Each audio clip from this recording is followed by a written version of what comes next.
Salut, je m'appelle Sarah. Je suis dans une situation très difficile en ce moment. Je pourrais perdre ma fille à cause de mon style de vie. Le pire, c'est que tout ce que j'ai fait, c'était pour lui donner une vie meilleure, parce que je l'aime plus que tout au monde. Il y a quelques années, j'ai rencontré un homme, Victor. C'était un vrai gentleman. Nous sommes sortis ensemble pendant longtemps et tout se passait vraiment bien. Bien sûr, nous étions jeunes et passionnés et nous n'avions besoin de rien d'autre que d'être ensemble. Et nous étions très heureux jusqu'à ce que nous commencions à vivre ensemble. Tous les mauvais côtés sont apparus peu à peu. D'abord, je me retrouvais à faire toutes les tâches ménagères et j'étais tout le temps fatiguée. Ensuite, l'amour que je ressentais pour lui a commencé à s'estomper. Nous nous disputions de plus en plus souvent et puis on a tout simplement arrêté de se comprendre. C'était comme si on parlait des langues différentes. Mais on voulait vraiment sauver notre relation.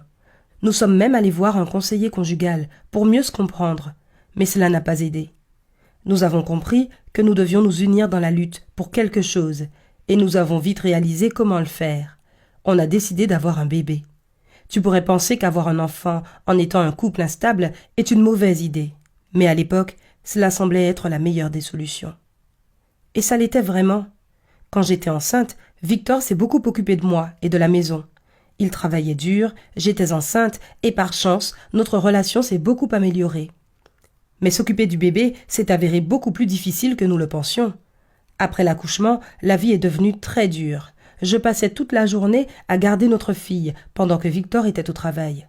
À la fin de la journée, j'étais épuisée. Mais quand il rentrait à la maison, il s'attendait à retrouver la maison en ordre et un bon dîner prêt pour mettre les pieds sous la table. Je passais toutes les nuits auprès de notre fille parce qu'elle se réveillait tout le temps en pleurant. Victor ne m'aidait pas beaucoup, et si jamais ça lui arrivait, il me faisait comprendre qu'il me rendait un grand service. Il avait beaucoup changé depuis notre première rencontre. C'était peut-être là sa vraie personnalité. Un homme qui ne voit une femme que comme quelqu'un qui reste à la maison et s'occupe de tout. À un moment donné, j'ai réalisé que notre relation ne pouvait pas être sauvée. Après 1 an à vivre comme ça, je le haïssais. Et je voulais sortir de cette prison. Et j'ai trouvé une solution. Je lui ai dit que je voulais qu'on se sépare et m'occuper du bébé moi-même. En échange, Victor devait me payer une pension alimentaire. Nous n'étions pas officiellement mariés et nous avons pu franchir cet obstacle sans passer devant le juge. Je pense qu'il a accepté parce qu'il en avait assez de mon caractère et qu'il était prêt à me donner cet argent pour se débarrasser de moi. Alors, j'ai déménagé et nous avons commencé une nouvelle vie, ma fille et moi. L'argent de Victor était plus que suffisant pour mon bébé et moi. J'ai pu me débarrasser de l'homme que je détestais et partir avec mon enfant que j'aimais plus que tout. J'ai réussi à m'échapper de ce piège dans lequel j'étais enfermée. Toute cette situation me rappelait la vie de mes parents. Mon père était exactement comme Victor. Ma mère m'a raconté que lorsqu'ils se sont rencontrés, leur relation était parfaite et tout a changé après leur mariage. Mes parents se disputaient tout le temps. Mon père voulait que ma mère s'occupe exclusivement des tâches ménagères et de leur enfant. Il était convaincu que puisque c'était lui qui ramenait l'argent à la maison, tout le reste devait être pris en charge par sa femme. À mon avis, c'était une mauvaise attitude, et cela a causé des tensions pendant de nombreuses années. Quand j'ai eu la maturité de comprendre tout ça, j'ai commencé à haïr mon père. Mais ma mère n'a jamais essayé de divorcer, parce qu'elle voulait que je grandisse dans une famille normale. Mais la vie avec un père dictateur n'est vraiment pas la meilleure chose. Crois-moi, je sais de quoi je parle. Et dès que j'ai eu 18 ans, j'ai enfin quitté la maison de mes parents. Je dois dire qu'après une enfance pareille, je traitais les hommes avec prudence. C'était difficile pour moi d'avoir des relations, parce que je ne leur faisais pas confiance. Quand j'ai rencontré Victor, je pensais qu'il était différent. Mais au bout d'un certain temps, j'ai compris que les hommes ne voyaient les femmes que comme des personnes qui sont là pour les servir. Et je me suis dit que je devais peut-être faire ça tout le temps, que les hommes méritaient d'être traités comme ça. Et si je pouvais leur plaire de cette façon, je pourrais subvenir à mes besoins et ceux de l'enfant.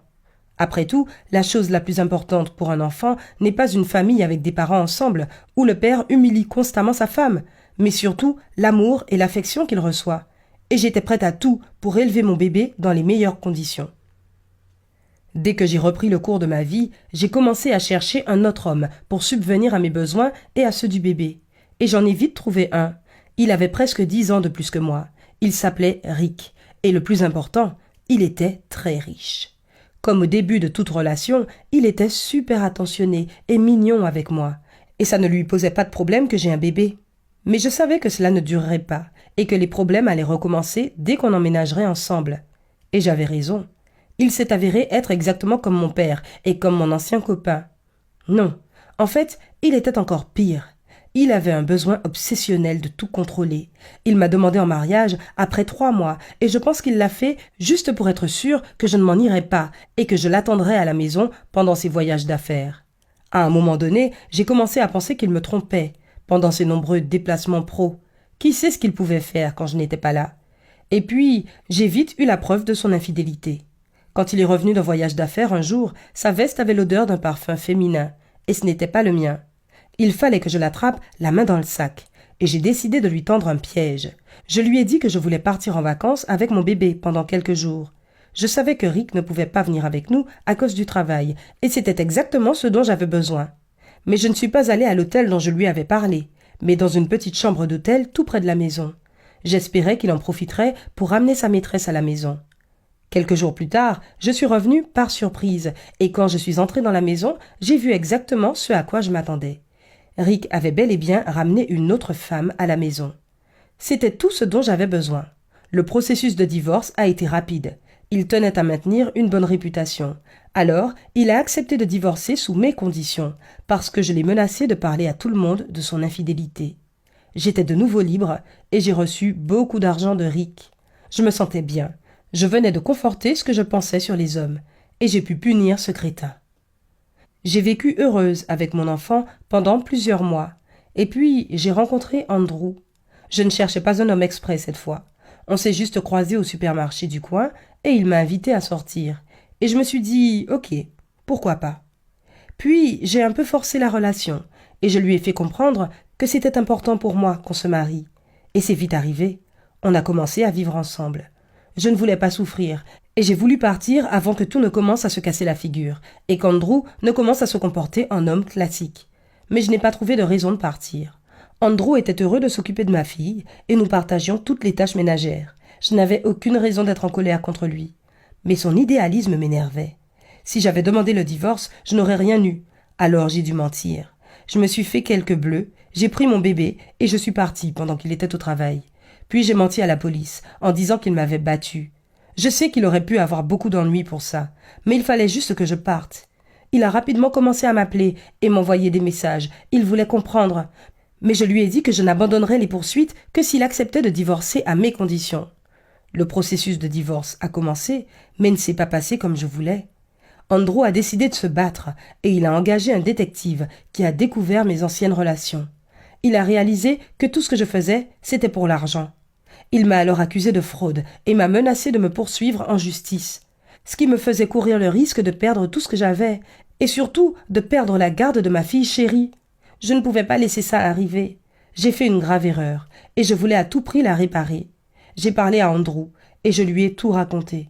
J'avais quitté Victor et Rick parce qu'ils avaient été horribles avec moi et j'étais désolée d'avoir voulu lui faire la même chose. Je l'ai supplié de ne pas me poursuivre en justice, et je lui ai dit que j'étais prête à tout lui donner, tout et même plus, pour compenser. J'étais incroyablement soulagée quand il a accepté. Il a dit que je méritais d'être punie, mais qu'il me laisserait tranquille, pour le bien de ma fille. Je serai reconnaissante envers Andrew pour le reste de ma vie d'avoir réagi ainsi. Après tout, c'était le seul homme normal dans ma vie.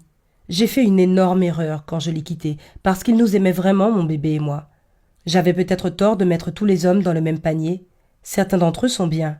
Mais parce que pour moi, c'étaient tous les mêmes, je n'arrivais pas à les voir comme tels, même s'ils se tenaient debout, juste en face de moi. Merci d'avoir écouté mon histoire. J'espère que tu ne penses pas que je suis un monstre. Donne-moi ton opinion dans les commentaires ci-dessous et n'oublie pas de partager cette vidéo avec tous tes amis.